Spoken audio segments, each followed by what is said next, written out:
የኢትዮጵያ ኢንቨስትመንት ሆልዲንግስ ባለፉት 9 ወራት 105 ትሪሊየን ብር ገቢ ማግኘቱን የተቋሙ ዋና ስራ አስፈጻሚ ብሩክ ታዬ ገልጸዋል። ስራ አስፈጻሚውን የገለጹት የኢትዮጵያ አርቲፊሻል ኢንተለጀንስ ኢንስቲትዩት ለመጀመሪያ ጊዜ ባካሄደው የመንግስትና የግል ተቋማት የአርቲፊሻል ኢንተለጀንስ ወይም ደግሞ የሰው ሰራሽ አስተውሎት ትብብር መድረክ ላይ ነው።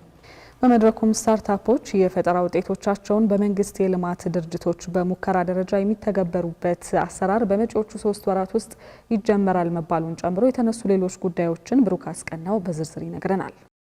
የኢትዮጵያ አርቲፊሻል ኢንተለጀንስ ኢንስቲትዩት ከፍተኛ የመንግስት የስራ ኃላፊዎችና የግሉ ዘርፍ ተወካዮች የተሳተፉበት የመንግስትና የግል ተቋማት የአርቲፊሻል ኢንተለጀንስ ወይም ሰው ሰራሽ አስተውሎት ትብብር መድረክ ትላንትና አካሂዷል። በመርሃ ግብሩ ላይ የተገኙት የኢትዮጵያ አየር መንገድና ኢትዮ ቴሌኮምን ጨምሮ 41 የመንግስት የልማት ድርጅቶችን በስሩ የሚያስተዳድረው የኢትዮጵያ ኢንቨስትመንት ሆልዲንግስ ዋና ስራ አስፈጻሚ ብሩክ ታዬ ተቋማቸው ባለፉት 9 ወራት 105 ትሪሊየን ብር ገቢ ማግኘቱን በንግግራቸው ጠቅሰዋል። ባለፈው 9 ወር 105 ትሪሊየን ብር ሬቬኒው ጀነሬት አድርገናል። ለገንዘብ ሚኒስቴር 14 ቢሊዮን ብር ዲቪደንድ ከፍለናል።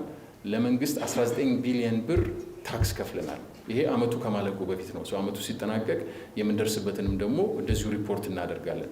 ዋና ስራ አስፈጻሚው ተቋማቸው በስሩ የሚገኙ የልማት ድርጅቶችን ለማጠናከርና ኢንቨስትመንትን ለመሳብ የሰው ሰራሽ አስተውሎት የጎላ ድርሻ እንዳለው በጠቆሙበት ንግግራቸው ዘርፉን ለመደገፍ ከአጋር አካላት ጋር በጋራ ከ22 ሚሊዮን ዶላር በላይ በመመደብ ስታርታፖችን ለመደገፍ የሚያስችል ስርዓት ለመፍጠር ሂደት ላይ መሆኑን ተናግረዋል። ከሁለት ተቋማት ጋራ ፈንድ ኦፍ ፈንድ ስትራክቸር እየጨረስን ያለ ነው። አንደኛው በእኛ በኩል 10 ሚሊዮን ዶላር ኢንቨስት የምናደርግበት፣ በሌላኛው ተቋም በኩል ወደ 12.5 ሚሊዮን ዶላር ኢንቨስት የሚደረግበት አንድ የፈንድ ኦፍ ፈንድ ስትራክቸር እያቋቋምን ነው። ይሄ ለስታርታፖች ለኤስኤምኢዎች በኢአይኤች በኩል አድሚኒስቴር የሚደረግ ገንዘቡ አርሊ ስቴጅ ላይ ላሉ ስታርታፖች፣ ግሮት ስቴጅ ላይ ላሉ ስታርታፖች ሰፖርት አድርገን ስኬል የሚያደርጉበትን ሜካኒዝም የሚፈጥር ነው።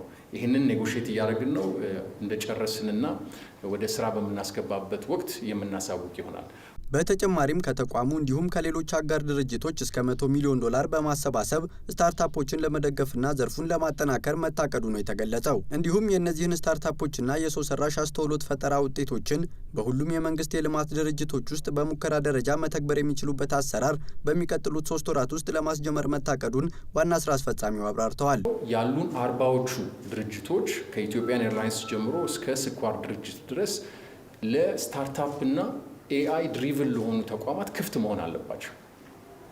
በየአመቱ የስታርታፕ ሶሉሽን አለኝ የሚል የኢትዮጵያዊ ተቋም ከኛ የመንግስት የልማት ድርጅቶች ጋር አብሮ በመሆን እንዴት አድርጎ ለአንድ አመት ከአንድ አመት በላይም የሚሆን ጊዜ ውስጥ ፕሮዳክቱን ቴስት አድርጎ እኛም አሁን ያዘጋጀን ያልኳችሁ እና ወደ ስራ የምናስገባው ፈንድ ተጠቅመን ኢንቨስት የምናደርግበት ተቋሙም ደግሞ የኛ የመንግስት የልማት ድርጅት ከዚህ በሚመጣው ሶሉሽን ተጠቃሚ ሊሆንበት የሚችለው። የኢትዮጵያ አርቲፊሻል ኢንተለጀንስ ኢንስቲትዩት ዋና ዳይሬክተር ወርቁ ጋቸና በበኩላቸው የዘርፉን ተጠቃሚነት ለማሳደግና የግሉን ዘርፍ ተሳትፎ ለማጠናከር የአቅም ግንባታና መሰረተ ልማት አቅርቦትን ጨምሮ የተለያዩ ተግባራትን እያከናወኑ እንደሚገኙ አስረድተዋል። ዘርፉ ባለሙያዎች ያንንን ውድ ውስን ሀብት በማጋራት ከግሉ ዘርፍ ጋር በትብብር አገልግሎት እንዲሰጥ አድርገናል።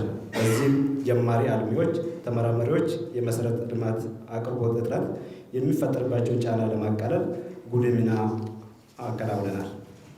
በተጨማሪም በኢኖቬሽን ማዕከላችን በከፍተኛ የኮምፒውቴሽናል አቅም ያላቸው ኮምፒውተሮችና ለግሉ ዘርፍ ብቻ የተዘጋጀ ቢሮ በማመቻቸት ለአርቲፊሻል ኢንተለጀንስ ምርምር ተደርጓል። ጀማሪ የቴክኖሎጂ የፈጠራ ባለሙያዎችንና ተቋማትንም ከመደገፍ አኳያ ሮቦቲክስ ቁሳቁሶችን፣ የፋይናንስ ማበረታቻዎችንና ተከታታይ የቴክኒክ ድጋፍ በመስጠት ነገ ሀገራችንን የሚያስጠሩ በዓለም አቀፍ ደረጃ ተወዳዳሪ የሆኑ ተቋማትን ለመፍጠር መሰረት እየጣልን እንገኛለን።